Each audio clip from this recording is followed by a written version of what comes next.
Salut et bienvenue pour ce tout premier rendez-vous. Je m'appelle Tiffany et aujourd'hui on va parler de la relation entre la créativité et le développement personnel. Comment, grâce à des activités manuelles comme la poterie ou alors la peinture, on peut être plus épanoui et plus sereine. Avant toute chose, j'aimerais préciser un point très important. Si vous pensez que ce genre d'activité n'est pas fait pour vous, parce que vous n'avez pas l'habitude de le faire ou parce que vous ne savez pas faire, je vous arrête tout de suite. Le but, c'est pas de créer des œuvres d'art. Évidemment, si vous avez déjà des compétences, ça sera peut-être un peu plus facile sur la forme, mais le but, le fond, c'est de faire ressortir ce qu'il y a au fond de vous, justement, et de passer un moment pour pouvoir relâcher les tensions et simplement sécréter de la sérotonine. Je reviendrai sur la sérotonine plus tard. Juste retenez bien que le résultat qu'on cherche à obtenir, c'est pas que ce soit beau. Si ça l'est, tant mieux, vous avez fait d'une pierre deux coups. Mais le but ultime, c'est vraiment de faire en sorte de sentir bien. À la fin, c'est de sentir mieux que ce qu'on était avant. Ceci dit, ne perdons pas plus de temps et passons directement au premier point que j'aimerais aborder avec vous. Comment, concrètement, la créativité peut être un puissant moyen d'expression personnelle et comment elle peut contribuer à notre bien-être. Comme je le disais précédemment, la créativité, c'est bien plus que faire des œuvres d'art. C'est un moyen d'exprimer nos sentiments, nos émotions et nos expériences. Et on l'a toutes à peu près fait ici, même si ça n'a duré que 2 jours, le journal intime. L'écriture, c'est un des moyens les plus utilisés, tout simplement parce qu'il est facile d'accès. Et je vous l'avais dit, pas besoin d'être une artiste. Ça se saurait si on était toutes devenues des écrivaines reconnues, qu'on avait toutes écrit des best-sellers grâce à nos journaux intimes. Le point important à retenir, c'est que écrire ou dessiner, peu importe, ça permet d'exprimer des sentiments qui sont parfois difficiles à verbaliser. J'ai visionné pas mal d'interviews, notamment de chanteurs, et quasiment systématiquement, le fait de créer leur a permis de passer et de surmonter une période difficile, comme la perte d'un proche ou alors une peine de cœur. Je pense que vous avez toutes au moins une musique en tête qui parle de ça. Ce qui nous amène au deuxième point. Comment les activités manuelles peuvent aider à réduire le stress et donc être plus sereines. Le tricot, la poterie ou le jardinage, par exemple, sont de très bons moyens pour se recentrer et se détendre. Une étude publiée dans le Journal of Occupational Therapy a démontré que les activités manuelles faisaient baisser le niveau de cortisol. Pour faire simple, c'est l'hormone du stress. Et à l'inverse, ces activités vont augmenter la production de sérotonine, qui, elle, est l'hormone du bonheur. Donc d'un côté, vous diminuez votre stress et de l'autre, vous augmentez votre calme et votre sérénité. C'est vraiment les actions les plus simples et les plus répétitives qui sont le plus efficaces. Et quand je dis simple, ça ne veut pas dire facile. Si on prend l'exemple du jardinage, si c'était simple, tout le monde aurait un beau jardin et des tomates fraîches en été, ce qui n'est pas le cas. Pour continuer sur cet exemple, déjà parce que être au contact de la nature, c'est excellent, mais le fait de planter, d'arroser et de prendre soin de ces plantes, c'est apaisant. Et en plus de ça, ça apprend la patience. Ça nous rappelle que le temps permet des choses extraordinaires. Passer d'une petite graine que vous pouvez tenir dans la main à un arbre de plusieurs mètres de haut sur lequel vous pouvez faire de la balançoire, c'est extraordinaire.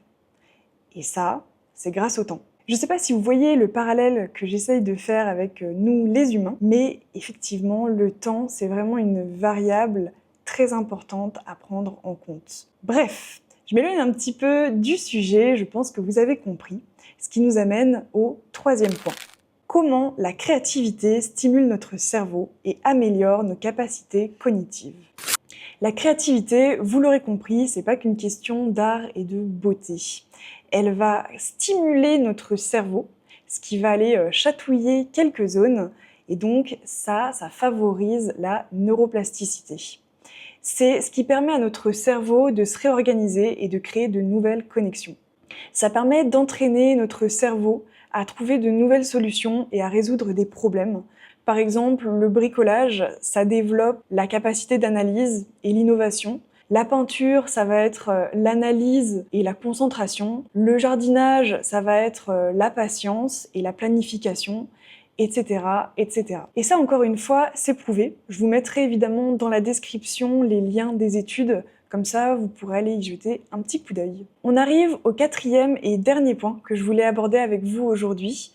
Même s'il y a sûrement d'autres choses à dire, je pense qu'après ça, vous aurez compris le lien entre la créativité et l'amélioration de soi. N'hésitez pas d'ailleurs à ajouter en commentaire des choses que j'aurais pu oublier ou vos propres expériences personnelles. Je me ferai une joie de vous lire. Donc le dernier point, et pas des moindres, c'est l'accomplissement de soi. En explorant notre créativité, on apprend à mieux se comprendre et à développer notre confiance en nous, ce qui permet d'être plus serein et de vivre pleinement. Je vous disais au tout début que le but, c'est pas que ce soit beau, mais qu'à la fin, vous vous sentiez plus légère et plus détendue. Eh bien, il y a un autre but et c'est l'accomplissement. Si vous êtes encore là, tout d'abord merci. Et sachez que ce que je vais aborder, c'est vraiment le point le plus important. Je ne sais pas si vous connaissez la pyramide de Maslow. C'est un schéma qui a pour but de hiérarchiser les besoins des êtres humains. En premier, c'est les besoins physiologiques, boire, manger, dormir, s'habiller. Après, c'est les besoins de sécurité, avoir un toit sur la tête, gagner suffisamment d'argent, vivre dans un pays en paix, etc.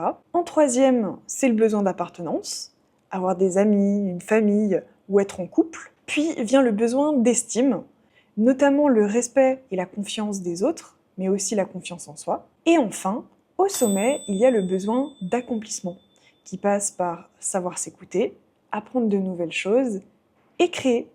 Quand vous commencez un projet, particulièrement si c'est la première fois que vous le faites et que vous allez jusqu'au bout, que vous atteignez votre goal, eh bien vous aurez accompli quelque chose qui en plus est tangible, palpable, et ça procure de la satisfaction, de la fierté. Si au début vous aviez vu ça comme une montagne, eh bien ça y est, vous êtes arrivé au sommet de la montagne.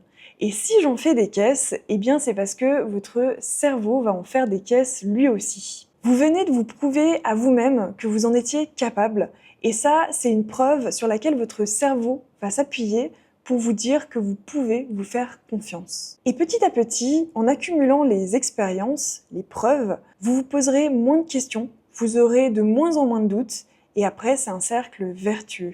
Je vous invite sincèrement à essayer, à enlever vos a priori si vous en avez, et à juger par vous-même. Pour récapituler, la création, ça permet de verbaliser ce qu'on a au fond de nous, et donc se sentir mieux. Ça permet de réduire le stress et l'anxiété, et donc d'être plus sereine. Ça stimule notre cerveau et ça améliore nos capacités cognitives. Et enfin, ça permet de s'accomplir. J'espère que ça vous aura aidé à mieux comprendre pourquoi je considère que faire des activités manuelles, c'est vraiment un plus. Même si c'est pas votre truc à la base, ça peut le devenir. Il paraît qu'il faut à peu près 20 heures pour maîtriser les grandes bases d'une discipline. Le tout, c'est de passer la première. Je vous laisse méditer là-dessus et sur ce, que la force soit avec vous. On se retrouve dimanche. Bye!